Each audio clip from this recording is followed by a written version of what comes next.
भारतीय मिडियामा आएका समाचारलाई लिएर नेपाली सेनाले आफ्नो गम्भीर ध्यान आकर्षण भएको जनाएको छ।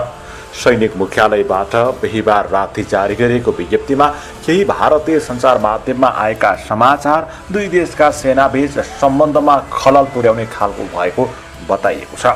उक्त भ्रामक समाचार दुई मित्र राष्ट्र तथा विशिष्ट ऐतिहासिक सम्बन्ध भएका दुई सेनाहरूबीचको सम्बन्ध र विश्वासमा नकारात्मक असर पुर्याउने उद्देश्यबाट प्रेरित देखिन्छ, विज्ञप्तिमा उल्लेख छ।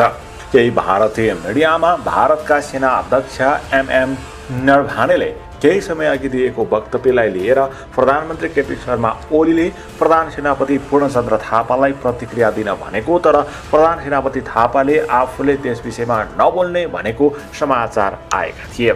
राष्ट्रिय एकता थप मजबुत बनाउनु पर्ने वर्तमान परिस्थितिमा नेपालमा विभाजन ल्याउने र नेपाली सेनालाई अनावश्यक विवादमा तान्ने कुत्सित मनसायले नेपाली सेनाप्रति लक्षित यस प्रकारको अफवाहहरूमा विश्वास नगर्न आम पाठक तथा स्वाभिमानी नेपाली नागरिकलाई हार्दिक अनुरोध गरिन्छ, विज्ञप्ति मार्फत सेनाले भनेको छ।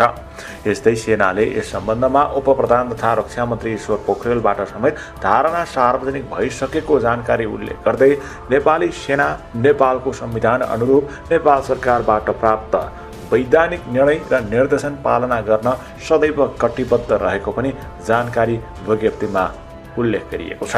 उक्त भ्रामक समाचार दुई मित्र राष्ट्र तथा विशिष्ट ऐतिहासिक सम्बन्ध भएका दुई सेनाहरूबीचको सम्बन्ध र विश्वासमा नकारात्मक असर पुर्याउने उद्देश्यबाट प्रेरित देखिन्छ। राष्ट्रिय एकता थप मजबुत बनाउनु पर्ने वर्तमान परिस्थितिमा नेपालमा विभाजन ल्याउने तथा नेपाली सेनालाई अनावश्यक विवादमा तान्ने कुत्सित मनसायले नेपाली सेनाप्रति लक्षित यस प्रकारको अफवाहहरूमा विश्वास नगर्न आम पाठक तथा स्वाभिमानी नेपाली नागरिकलाई हार्दिक अनुरोध गरिन्छ। यस सम्बन्धमा माननीय उपप्रधान तथा रक्षा मन्त्रीज्यूबाट समेत धारणा सार्वजनिक भइसकेको जानकारी गराउँदै नेपाली सेना नेपालको संविधान अनुरूप नेपाल सरकारबाट प्राप्त वैधानिक निर्णय र निर्देशन पालना गर्न सदैव कटिबद्ध रहेको जानकारी पनि गराउन चाहन्छौँ, विज्ञप्तिमा उल्लेख छ।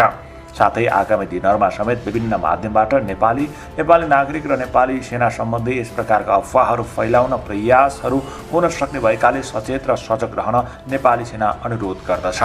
यति बेला भारतसँग सबै छिमेकी मुलुकहरू रुष्ट बनेका छन्। नेपाल मात्र होइन, ठूला छिमेकी चीन र पाकिस्तान, बङ्गलादेश लगायतका विभिन्न देशसँग समेत भारतको सम्बन्ध बिग्रेको छ।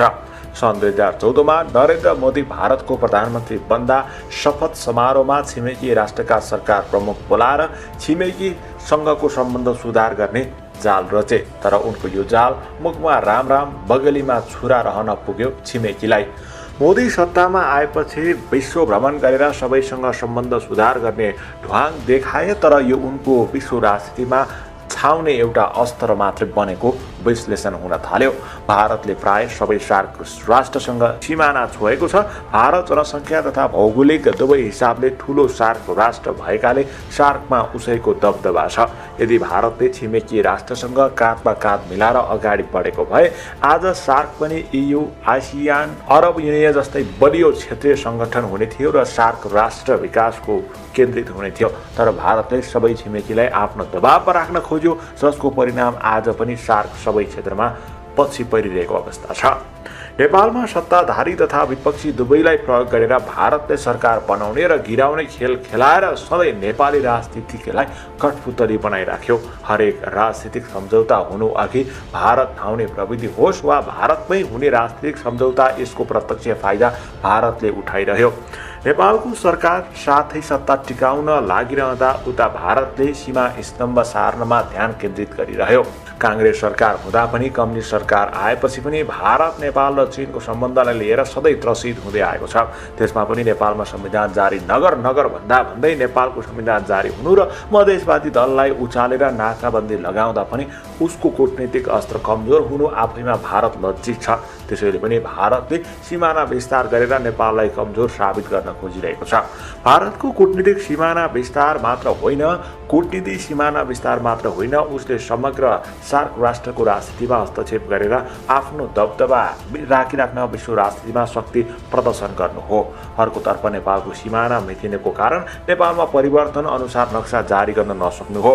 संविधान जारी पश्चात एमाले, काङ्ग्रेस, माओवादी र अहिले नेकपा गरेर 4वटा सरकार बने, तर अहिले निर्वाचन कहिले निर्वाचन गर्ने अनि फेरि सत्ता टिकाउने गिराउने खेलमा लाग्ने हतारो छ हाम्रो शासकलाई स्थानीय सरकार, प्रदेश सरकार र केन्द्र सरकार भनेर फुकियो। तर त्यही स्थानीय सरकार, प्रदेश सरकार र केन्द्र सरकारको सिमाना देखाउन संविधान जारी गरेको 4.5 वर्षसम्म पनि कुनै दलले नेतृत्व गरेको एउटाले पनि परिवर्तित नक्सा जारी गर्नुपर्छ भनेर लागि परेनन्। नेपाल मात्र नभएर भारतको अन्य मित्र राष्ट्र पनि सम्बन्ध धमिलो बनेको छ। भारतले भुटानको सुरक्षा र विदेश मामिला आफै हेर्ने गरेको बताउँछ। जुन हुन पनि भारतले भुटानलाई ठुलै आर्थिक सहयोग समेत गर्दै आएको छ। तर भारतकै कारण भुटान र चीन बीच समेत अझै 764 वर्ग किलोमिटर भूभाग विवादित छ। भुटानलाई प्रयोग गरेर जस्तै अन्य छिमेकी राष्ट्रलाई पनि त्यो दर्जामा ल्याउन भारत प्रयत्नरत अवस्थामा छ। सन् 1974 इन्दिरा गान्धी भारतको प्रधानमन्त्री हुँदा बङ्गलादेशसँग ल्यान्ड बााउन्ड्री एग्रिमेन्ट गरे पनि भारत र बङ्गलादेश बीच सधैँ सीमा विवादलाई लिएर सम्बन्ध चिसिरह्यो। त्यसैलाई सुधार गर्न मोदीले सन् 2015 फेरि बङ्गलादेशसँग ल्यान्ड बााउन्ड्री एग्रिमेन्ट गरे तापनि विस्तारवादी प्रवृत्तिले गर्दा सम्बन्ध बलियो बनाउन सकेको छैन। जम्मू काश्मीर विवादले लिएर पाकिस्तानसँग कैयौँ पटक भारतले युद्ध गरिसक्यो, जसको कारण भारत पाकिस्तान अझै एकअर्काको शत्रुको रूपमा रहेका छन्। भारत पाकिस्तान बीचको विवादलाई स्थलगत मात्र नभएर चलचित्र क्षेत्रमा पनि प्रष्ट रूपमै देख्न सकिन्छ। अफगानिस्तानमा भने भारतले आफ्नो दबदबा देखाउन सकेको छैन। आतंककारी गतिविधिको चपेटामा परेको अफगानिस्तानमा अमेरिकी हस्तक्षेपले गर्दा भारतले आफ्नो कूटनीति उसमाथि प्रयोग गर्न सकेको छैन। श्रीलङ्का र मालदिभ्समा आफ्नो कूटनीतिक अस्त्र फाले पनि मोदीको उग्र हिन्दूवादले त्यहाँ मुस्लिम बाहुल्यतालाई पराजित गर्न सकेको छैन। मोदीको हिन्दूवादले भारत अहिले आइएसको आँखामा तारो बनेको छ। भारत सरकारको विस्तारवादी नीति र मोदीको उग्र हिन्दूवादले सार्क राष्ट्रलाई मात्र नभएर विश्वमा समग्र राजनीतिलाई नै खतरामा पार्नेछ। त्यस्तै भारतको कुटिल कूटनीतिज्ञले सधैँ फेल खानुको साथै विश्व राजनीतिमा उताउने भारतको चाहनामै मात्र सीमित हुनेछ। साथै भारत त एउटा उदाहरण हो। विश्व राजनीतिमा सबै शक्तिशाली राष्ट्र कमजोर र विकासोन्मुख राष्ट्रलाई आफ्नो स्वार्थअनुरूप प्रयोग गर्न तल्लिन्छन्। तर शक्ति राष्ट्रको हस्तक्षेप र विस्तारवाद नीति संयुक्त राष्ट्रसङ्घले रोक्न अझै ढिलो गर्ने हो भने विश्व राजनीतिमा घातक साबित हुन सक्छ, जसको परिणाम संयुक्त राष्ट्रसङ्घ पनि राष्ट्रसङ्घ जस्तै असफल नहोला भन्न सकिन्न।